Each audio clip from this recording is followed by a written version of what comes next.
So in this video, we're going to solve a couple of problems regarding the uh, bottlenecks from chapter 5.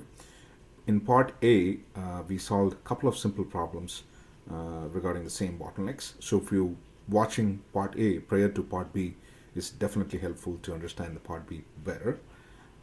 So these two problems are in a service setting. So example 5.1 is in a loan application setting, and the second problem is in a car wash setting. So both these problems are in a service settings. So let's take a look at the first problem, example 5.1.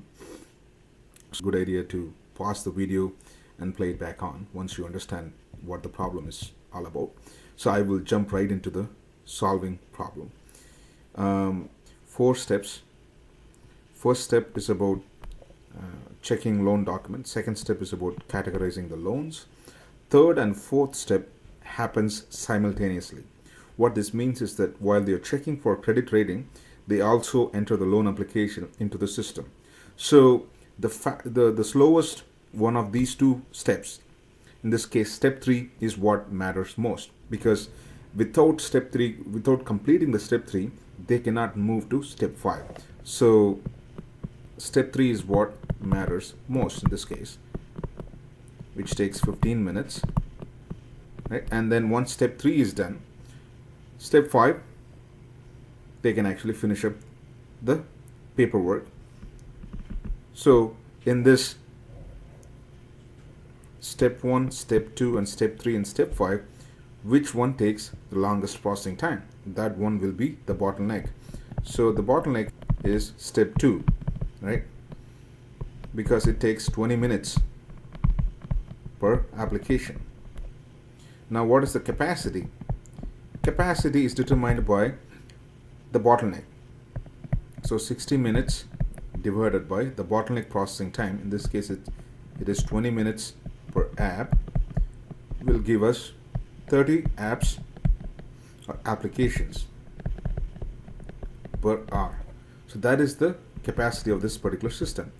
Now in a 5-hour workday, the number of applications processed is going to be what? 5 times 3, 15 applications processed. Now what is the throughput time?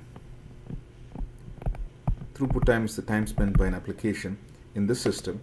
The first step, application spends 15 minutes in the first step, and 20 minutes in the second step, and 15 minutes in the third step, because step 4 is simultaneously processed.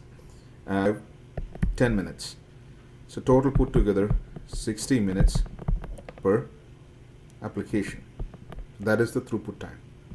So we're done with this problem 1. Let's move on to problem 2. So the car wash company has 2 types of car washes. One is standard type that follows this path. Another one is deluxe type that follows this path. And the first step is to understand what is the bottleneck for the standard process and what is the bottleneck for the deluxe process. So if you look at the bottleneck in the standard process, this is the bottleneck for the standard process, because A4 takes longest processing time, right, for the standard process. A6 is bottleneck for the deluxe process, right? So based on those bottlenecks, we should be able to figure out what is the standard capacity, right? Standard capacity, or capacity for washing standard cars, is 60 minutes divided by the bottleneck processing time, which is 15 minutes. That is equal to 4 standard cars per hour. So that is the standard capacity. Similarly, you can actually calculate the deluxe capacity. It is 16 minutes when divided by 20 is 3 cars per hour. 3 deluxe cars per hour. Now, what is the average capacity? they are providing a situation where they say, okay, 60% of the cars wanted to have standard and 40% of the cars wanted to have deluxe wash. And if that is the case, what is the average capacity? So all we're trying to do here, 60% of 4 and 40% of 3, 0.6 times 4 plus 0.4 times 3, which leads us to 3.6 cars per hour. So that is the average capacity.